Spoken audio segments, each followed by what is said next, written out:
Good morning, everyone. We are ready to start the day's proceedings. Please make sure that your cell phones are off. Thank you.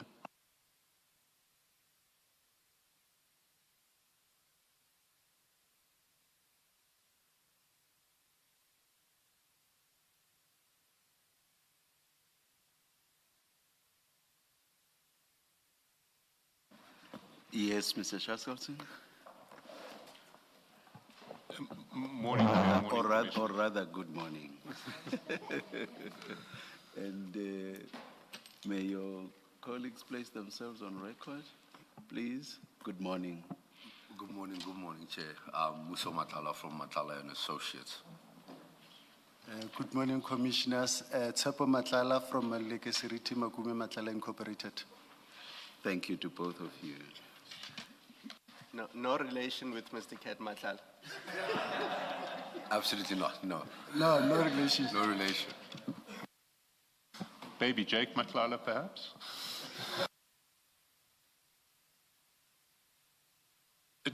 Chair, today's witness was intended to be a crime intelligence officer who handles agents and informants, and because he handles agents and informants, I'd ask that we don't mention his name at this stage. There will at a later stage.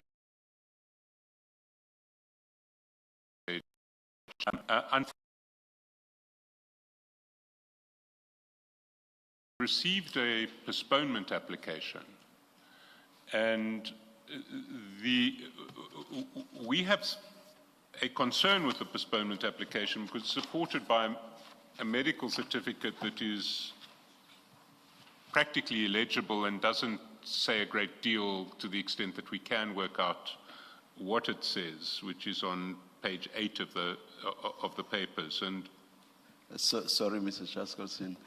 I think the gentleman to our far right is speaking, and that's disruptive. Please, if you may desist, please. Thank you.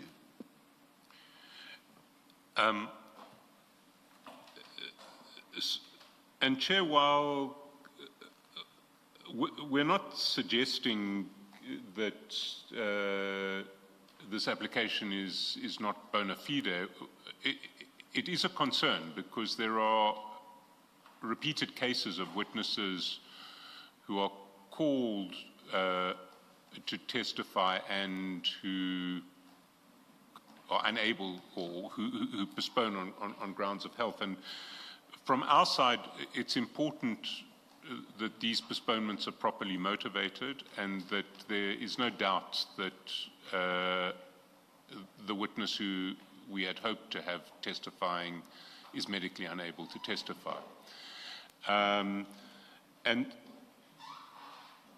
our concern with this postponement application is that the medical certificate is so, well, one, illegible, and two, sparse.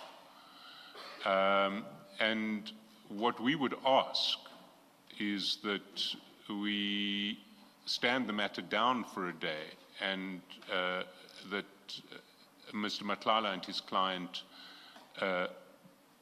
produce a clearer and better motivated medical certificate that will warrant a postponement. Because at this stage, the document on page 8 is impossible to make anything of. My copy, Mr. Shaskelson, is quite legible. And the issue for me would be the sparseness, as you say. I don't know about your copies. I think I can read everything, or not? Sorry.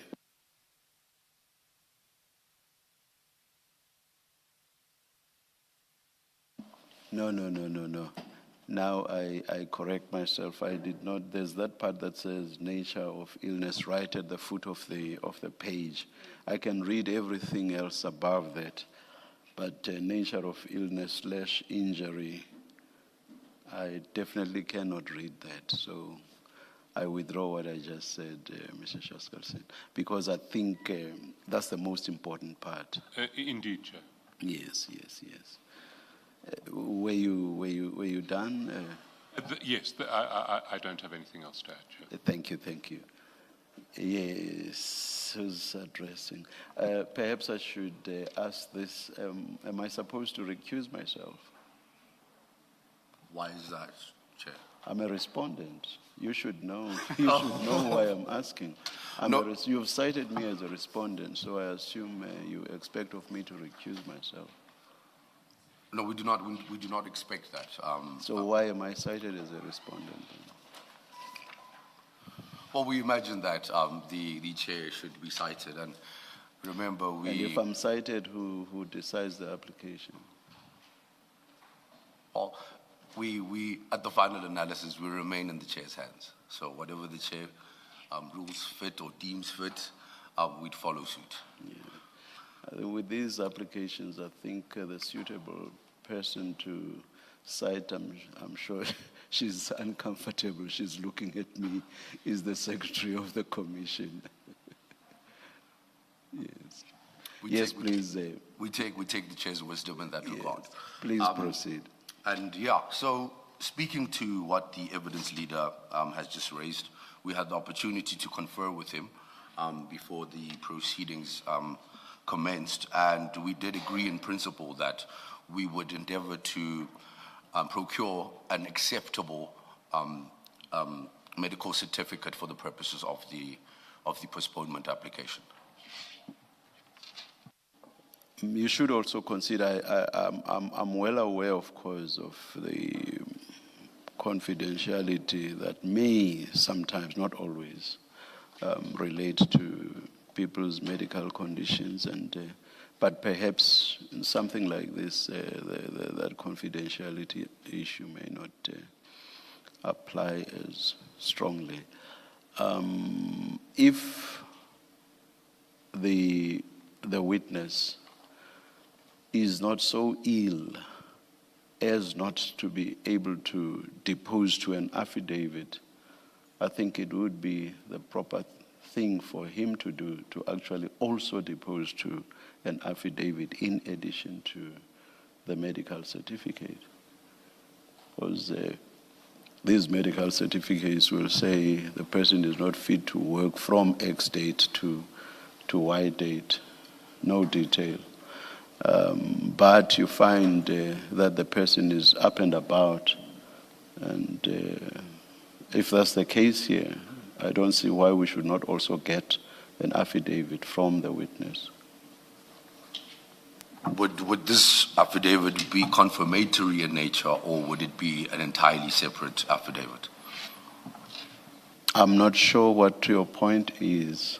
I'm saying the person that says they are not well enough to come to the commission must depose to an affidavit that says exactly that.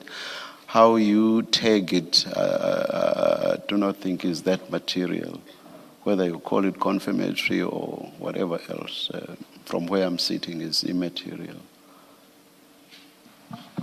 We shall endeavor to also procure an affidavit from the witness. Yes, yes.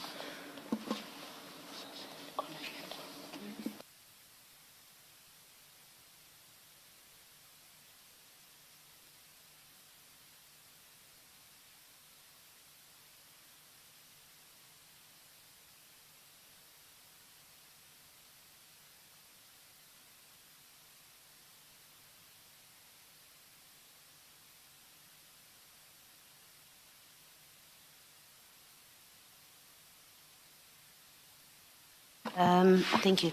Mr. Chaskasen, this certificate, and this goes to what will be required as a proper certificate for if we agree to stand the matter down to tomorrow morning.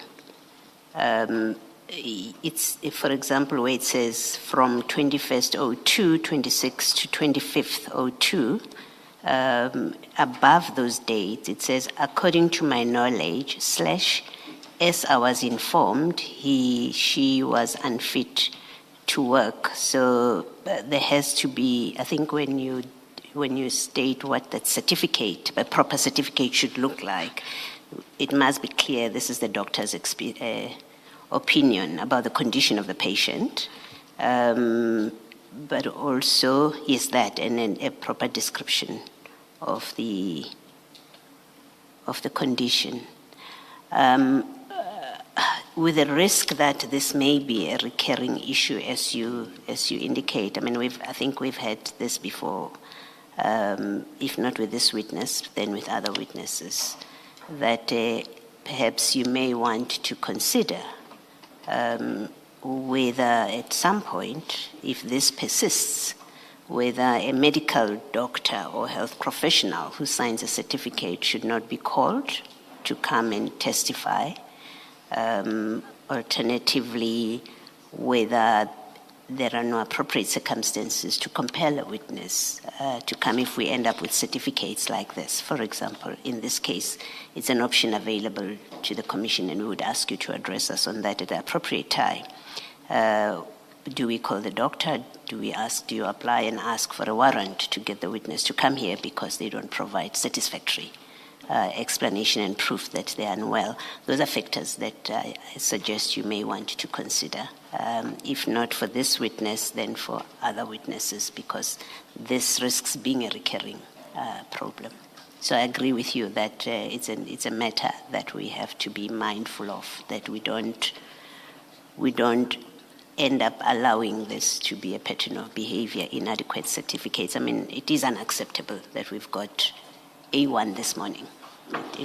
It says nothing about the condition of the patient and whether this patient has been seen by this person in the way that I've read, that according to my knowledge / I have been informed. It doesn't tell us that whoever signed this saw this patient, and that this is their opinion that he cannot come and appear before us.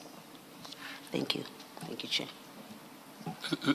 Thank you, Commissioner. We've noted what you've said. We'll certainly consider the other options if we encounter this problem again. And Mr. Chaskalson, you always share the scheduling with us, but sometimes one forgets. How do we stand with our scheduling for tomorrow and Friday?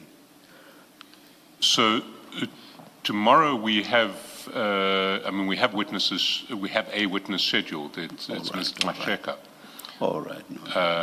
So we won't be able to proceed with this witness tomorrow without throwing out another witness who has already been rescheduled once. Understood. I was asking exactly because this doctor's quote-unquote certificate says this witness will be well by tomorrow.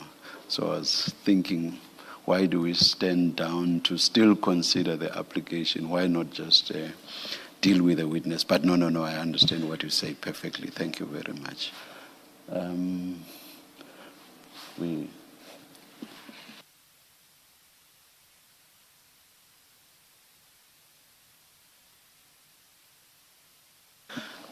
Let's adjourn this hearing that aborted until tomorrow at 9:30. 9:30, Chair. 9:30. We have no other business. That means we adjourn for the day. Thank you.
you.